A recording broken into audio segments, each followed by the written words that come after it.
Previous వీడియోలో దుర్యోధనుడు తన సైన్యం ఎంత పెద్దదైనా పాండవుల సైన్యం చిన్నదైనా అది బలంగా ఉందని చెప్పాడు కదా. అతనిలో ఉన్న భయం అతన్ని ఏం చేయించిందో తెలుసా? చివరికి అతను తన సైన్యానికి ఒక ఆశ్చర్యకరమైన ఆజ్ఞ ఇచ్చాడు. ఈరోజు మనం భగవద్గీతలో మొదటి అధ్యాయంలో ఉన్న 11వ శ్లోకం గురించి తెలుసుకోబోతున్నాం. వెల్కమ్ టు హిందూ సనాతన ధర్మం. ఇక్కడ మన సనాతన ధర్మం యొక్క గొప్ప కథలు, ఆధ్యాత్మిక జ్ఞానం గురించి మీతో పంచుకుంటాం. ఇంకా మా ఛానల్ని సబ్స్క్రైబ్ చేయని వాళ్ళు ఉంటే ఇప్పుడే సబ్స్క్రైబ్ చేసుకోండి and hit that bell icon so you never miss an update. ఇంకా లేట్ చేయకుండా స్టార్ట్ చేద్దామా? సంజయుడు ధృతరాష్ట్రుడికి చెప్పిన 11వ శ్లోకం ఇది. అయనేషు చ సర్వేషు యథా భాగమవస్థితాః భీష్మమేవాభిరక్షन्तు భవంతః సర్వ ఏవ హి. దుర్యోధనుడు తన సైన్యానికి ఇలా ఆజ్ఞాపించాడు. మన సైన్యం వ్యూహాత్మకంగా నిలిచి ఉంది. సైన్యంలో ఎవరి స్థానంలో వారు నిలబడి ఉన్నారు. కానీ మీరందరూ సైన్యం మొత్తము ఒక్కటిగా ఒకే బాధ్యత తీసుకోవాలి. ఆ బాధ్యత ఏంటంటే భీష్ముడిని రక్షించడం అని చెబుతున్నాడు. ఎందుకంటే దుర్యోధనుడికి బాగా తెలుసు, తన సైన్యానికి హృదయం, తన సైన్యానికి బలం, తన సైన్యానికి జీవం అన్నీ భీష్మ పితామహుడే. భీష్ముడు ఉన్నంత వరకు తనకు ధైర్యంగా ఉంటుంది.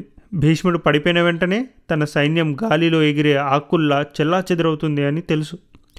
అతని మాటలు వింటే ఆశ్చర్యంగా ఉంటుంది. ఒకవైపు తన సైన్యం చాలా పెద్దదని, అందులో కర్ణుడు, కృపాచార్యుడు లాంటి గొప్ప వీరులు ఉన్నారని చెప్పినవాడు ఇప్పుడు సైన్యం మొత్తాన్ని ఒకే వ్యక్తిని కాపాడమని చెబుతున్నాడు. దుర్యోధనుడు తన సైన్యం బలం మీద కంటే తన తాతగారు, అదే ఆ మహాయోధుడైన భీష్ముడి మీదనే ఎక్కువ నమ్మకం పెట్టుకున్నాడు.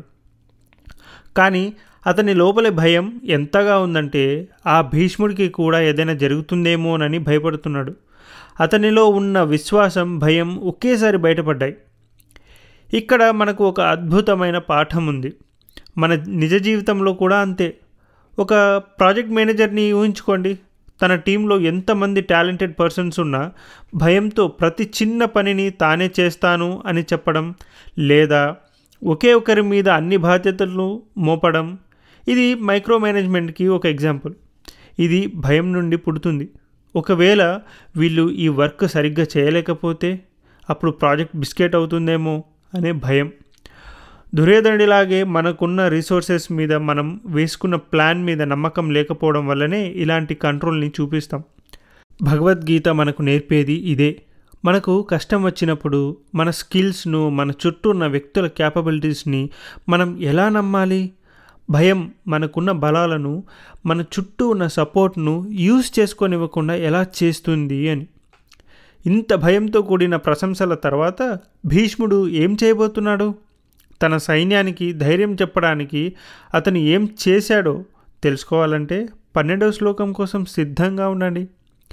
మీకు ఈ వీడియో నచ్చినట్లయితే లైక్ చేయండి అండ్ కమెంట్స్లో మీ అభిప్రాయాన్ని చెప్పండి.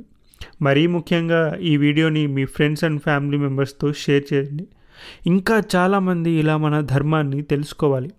త్వరలో కలుద్దాం. జై శ్రీకృష్ణ.